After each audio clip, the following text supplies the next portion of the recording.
ఇప్పుడు factory direct products నేరుగా మీ ఇంటికే ఖచ్చితమైన క్వాలిటీతో పాటు 30 to 50% తగ్గింపు 350కి పైగా నిత్యావసర వస్తువులను హోల్సేల్ ధరల్లో పొందండి. mavenSpeak.com లో షాపింగ్ చేయండి. మీ డబ్బులను ఆదా చేసుకోండి.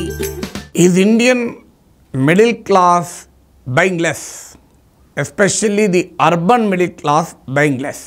అంటే భారతదేశంలో మధ్యతరగతి కుటుంబాలు ఖర్చు తగ్గించుకుంటున్నాయా, కొనడం తగ్గిస్తున్నాయా, వస్తువులు కొనడం? ఎందుకంటే మన దేశ ఎకానమీని నడిపించేదే మన ప్రజలు కొనడం. మన ప్రజలు వస్తువులు సేవలు కొనడమే మన ఎకనామిక్ గ్రోత్కు మూలం. ఇప్పుడు కొన్ని దేశాలు విదేశాలకు ఎగుమతి చేయడం పైన వారి ఎకానమీ ఆధారపడి ఉంటుంది.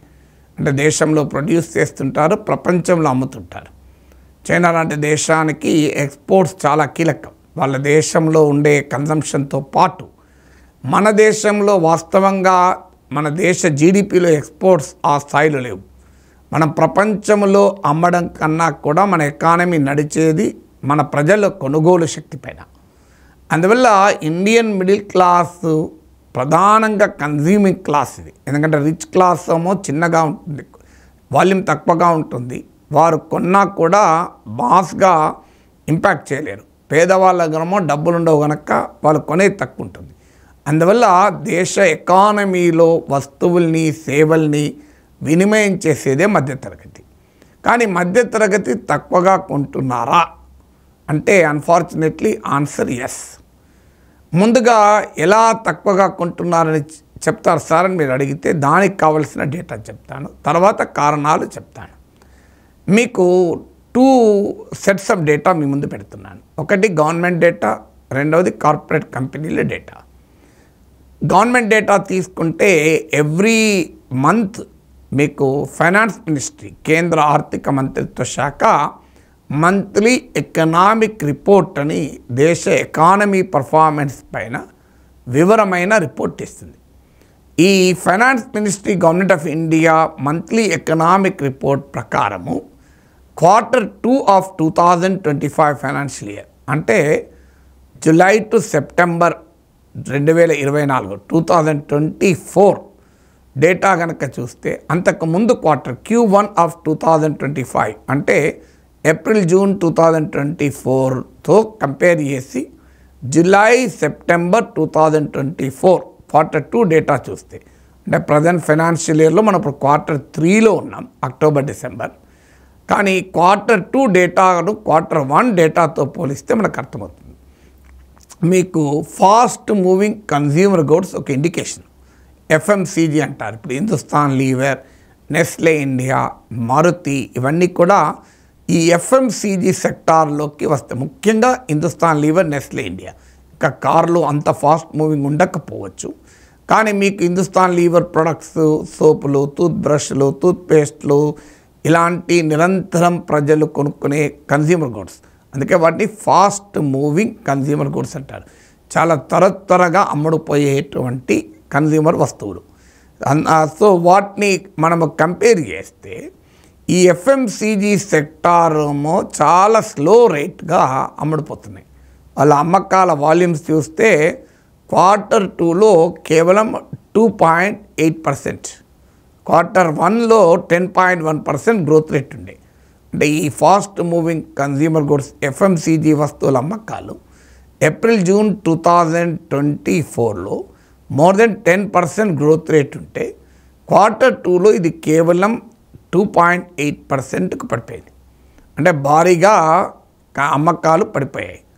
సో ఇది మీకు భారీగా కొనుగోళ్ళు అమ్మకాలు, ప్రజల కొనుగోళ్ళు పడిపోయాయంటే కంపెనీలకు అమ్మకాలు పడిపోయినట్టే. మీకు ఇది గవర్నమెంట్ ఆఫ్ ఇండియా డేటా. మీకు కార్పొరేట్ కంపెనీల డేటా కూడా మీ ముందు పెడుతున్నాను. ఇప్పుడు నెస్లే ఇండియా, హిందుస్థాన్ లీవర్, మారుతి ఈ 3 కంపెనీలు ఒక ఎగ్జాంపుల్ మీకు. సో ఈ 3 కంపెనీల వాల్యూమ్స్ డేటా కానీ ప్రాఫిట్స్ డేటా కానీ మీరు పరిశీలిస్తే కూడా ఇది అర్థమవుతుంది. ఇప్పుడు నెస్లే ఇండియా, హిందుస్థాన్ లీవర్ తమ రెవెన్యూను మెయింటైన్ చేసుకోవడానికి అంటే Q1లో ఆ అమ్మకాల ద్వారా వచ్చిన ఆదాయాన్ని నిలబెట్టుకోవడానికి Q2లో తంటాలు పడాల్సి వచ్చింది. ఇక లాభాలు అయితే తగ్గిపోయాయి, ప్రాఫిట్స్ తగ్గాయి, రెవెన్యూ నిలబెట్టుకోగలిగారు. అంటే ప్రాఫిటబిలిటీ పడిపోయింది. ఇక మారుతి కంపెనీకి అయితే వాల్యూమ్స్ తగ్గినాయి, అమ్మకాలు తగ్గినాయి, లాభాలు కూడా తగ్గినాయి. అమ్మకాలేమో 4% తగ్గినాయి సెకండ్ క్వార్టర్. మరి ప్రాఫిట్స్ ఏమో 17% పడిపోయాయి. చూడండి ఏ స్థాయిలో ఇవి పడిపోతున్నాయో ఇండికేషన్. మరి మన దేశంలో ప్రైవేట్ కన్జంప్షన్ ఎక్స్పెండిచరే ఎకనామిక్ గ్రోత్కు చాలా కీలకం.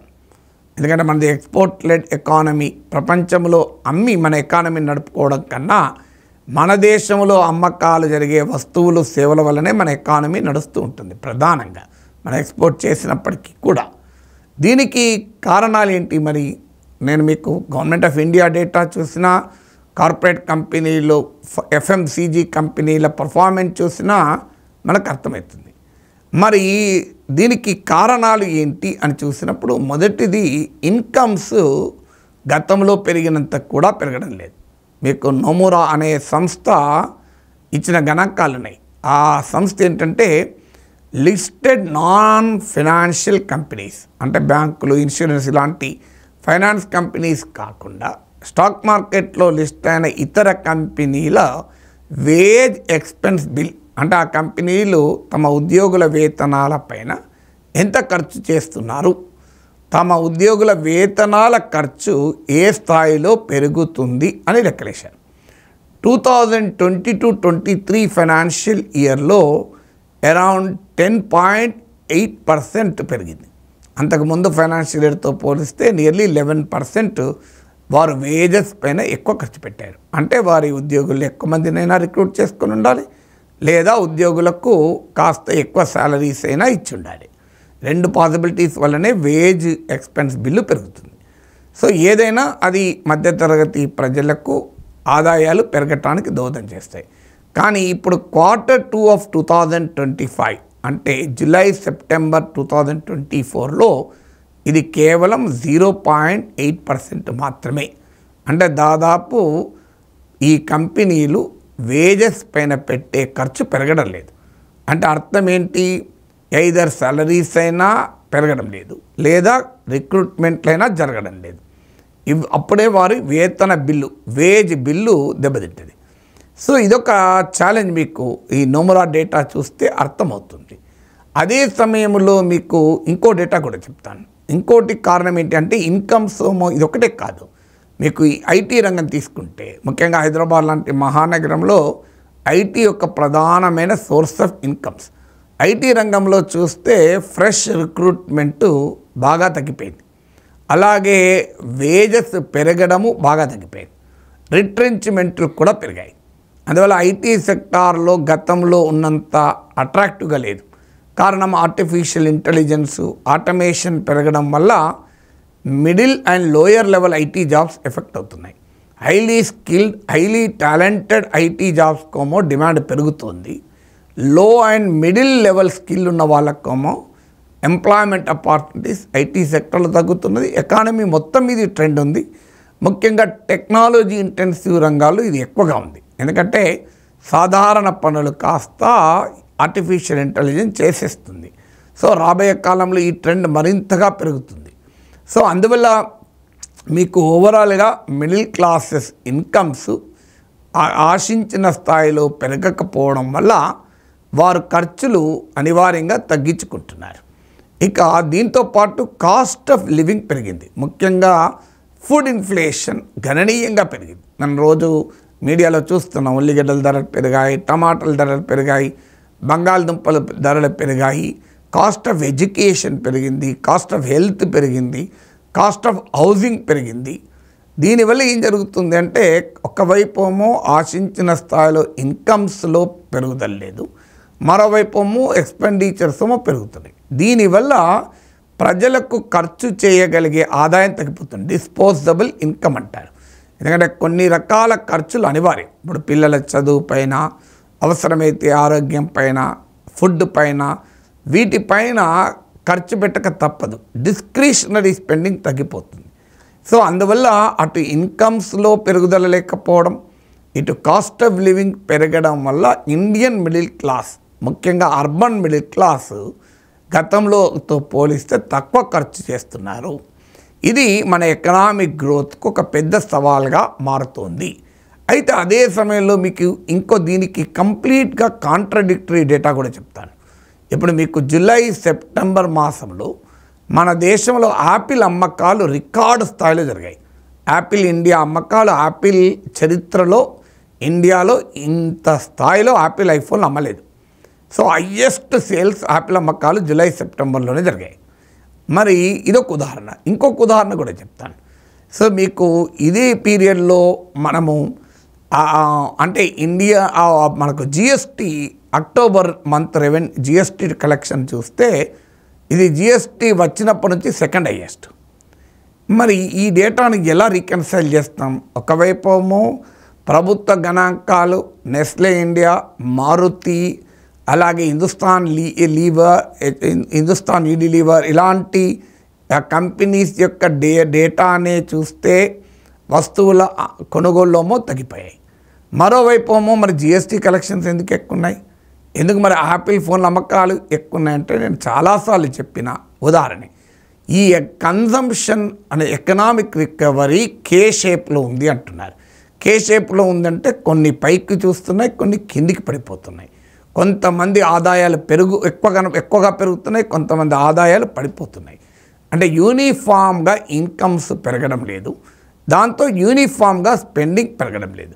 ముఖ్యంగా సమాజంలో ఉన్న అప్పర్ క్లాసెస్ అంటే అప్పర్ మిడిల్ క్లాస్ కావచ్చు, రీచర్ సెక్షన్స్ కావచ్చు, వీరి ఇన్కమ్ ఎర్నింగ్ కెపాసిటీ గణనీయంగా పెరిగింది. మీరు సాఫ్ట్వేర్ రంగంలో కూడా చూడండి, highly talented man power salaries ఏమో గణనీయంగా పెరుగుతున్నాయి.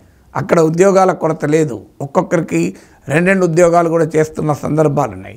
అసలు ఒక ఉద్యోగం పోకముందే ఇంకో ఉద్యోగం వస్తుంది. ప్రీమియర్ ఇంజనీరింగ్ కాలేజెస్లో ఇప్పటికీ మీరు చూడండి, క్యాంపస్ రిక్రూట్మెంట్లో 3rd ఇయర్లో 4th ఇయర్లో ఉండగానే ఉద్యోగాలు వస్తున్నాయి. కారణం ఏంటి? Highly talented highly skilled man power కోమో వేతనాలు పెరుగుతున్నాయి. ఈవెన్ సీఈఓల శాలరీస్ పెరుగుతున్నాయి, మేనేజర్ లెవెల్లో శాలరీస్ పెరుగుతున్నాయి. కానీ లోయర్ లెవెల్ మిడిల్ లెవెల్లో టెక్నాలజీలో వచ్చిన చేంజెస్ వల్ల స్కిల్ డెవలప్ చేసుకోలేని పరిస్థితుల్లో ఉన్నవారు కాస్త ఆదాయాలు కోల్పోతున్నారు, రిటర్న్స్ గురవుతున్నారు, ఉద్యోగాలు పోతున్నారు. సో అందువల్ల ఎకానమీలో వస్తున్న మార్పు ఏంటంటే కే షేప్. కే మీరు ఇంగ్లీష్ అక్షరం కే చూస్తే కొన్ని 2 పైకి ఉంటాయి, 2 కిందికి ఉంటాయి. సో ఆ విధంగా కొన్ని క్లాసెస్ ఇన్కమ్స్ ఏమో భారీగా పెరుగుతున్నాయి, దాంతో ఆ క్లాసెస్ కన్జ్యూమ్ చేసేది పెరుగుతున్నాయి. ఇప్పుడు ఉదాహరణకు మీకు లగ్జరీ అపార్ట్మెంట్ సేల్స్, విల్లాల అమ్మకాలు గణనీయంగా పెరుగుతున్నాయి. కానీ అఫోర్డబుల్ హౌసింగ్ అమ్మకాలు తగ్గిపోతున్నాయి. అంటే lower segment of real estate ఏమో డౌన్ ఉంది. అలాగే మీకు మారుతితో సహా అన్ని కార్ల కంపెనీలు చూడండి, ప్రీమియర్ కార్స్ అమ్మకాలేమో పెరుగుతున్నాయి, బడ్జెట్ కార్ల అమ్మకాలేమో పడిపోతున్నాయి. అంటే ఒక్క మాటలో చెప్పాలంటే లగ్జరీ కన్జంప్షన్ ఏమో బాగా పెరుగుతుంది, మాస్ కన్జంప్షన్ పడిపోతుంది. కానీ ఎకానమీని లగ్జరీ కన్జంప్షన్ సస్టైన్ చేయదు. అల్టిమేట్గా ఎకానమీని సస్టైన్ చేసేది మాస్ కన్జంప్షన్. మీకు 30 లక్షల కార్లు ఎంతమంది కొంటారు? సో అదే స్కూటర్ల అమ్మకాలు పెరిగాయి అనుకోండి, ఎక్కువ మంది ఉంటారు స్కూటర్లు కొనేవాళ్ళు, ఎక్కువ అమ్మకాల స్కోప్ ఉంటుంది. అందువల్ల ఈ లోయర్ మిడిల్ క్లాస్ల ఆదాయాలు తగ్గి ఆశించిన స్థాయిలో పెరగక వాళ్ళ కన్జంప్షన్ పడిపోవడం వల్ల మాస్ కన్జంప్షన్ తగ్గిపోతుంది, ప్రీమియం గూడ్స్ కన్జంప్షన్ పెరుగుతుంది. అందుకే మీకు పెద్ద పెద్ద రెస్టారెంట్లలో వెళ్ళేవారి సంఖ్య పెరుగుతోంది, ఒక సిటీలో రోజుకు కార్ల సంఖ్య పెరుగుతోంది. ఇలా ఒక కాంట్రడిక్టరీ ఎకనామిక్ పిక్చర్ మన దేశంలో క్లియర్గా కనబడుతుంది. అందుకే యాపిల్ అమ్మకాలు పెరుగుతున్నాయి, జిఎస్టీ కలెక్షన్ పెరుగుతున్నాయి. కారణం ఏంటంటే ఏ వస్తువుల నుంచి జిఎస్టీ వచ్చిందన్నది ముఖ్యం. సో జిఎస్టీ మీకు ఒక 5 స్టార్ హోటల్లో 10 మంది వెళ్ళినా జిఎస్టీ పెరుగుతుంది, ఒక సాధారణ హోటల్లోకి వెళ్ళినా జిఎస్టీ పెరుగుతుంది. అందువల్ల హూ ఈజ్ కన్జ్యూమింగ్ అన్న దాంతో సంబంధం లేదు జిఎస్టీ పెరగటానికి. ఎవరు హయ్యర్ లెవెల్ ఆఫ్ వాల్యూ ఉన్న హై వాల్యూ ఉన్న కమాడిటీస్ కన్జంప్షన్ ఉన్నా కూడా జిఎస్టీ పెరుగుతుంది. సో అందువల్ల ఇండియన్ ఎకానమీలో పెరుగుతున్న ఇన్ఈక్విటస్ ఇన్కమ్స్ అండ్ ఇన్ఈక్విటస్ కన్జంప్షన్ అంటే ఆదాయాల్లోనూ వినిమయంలోనూ ఉన్న అసమానతల్ని ఈ డేటా తెలియజేస్తుంది.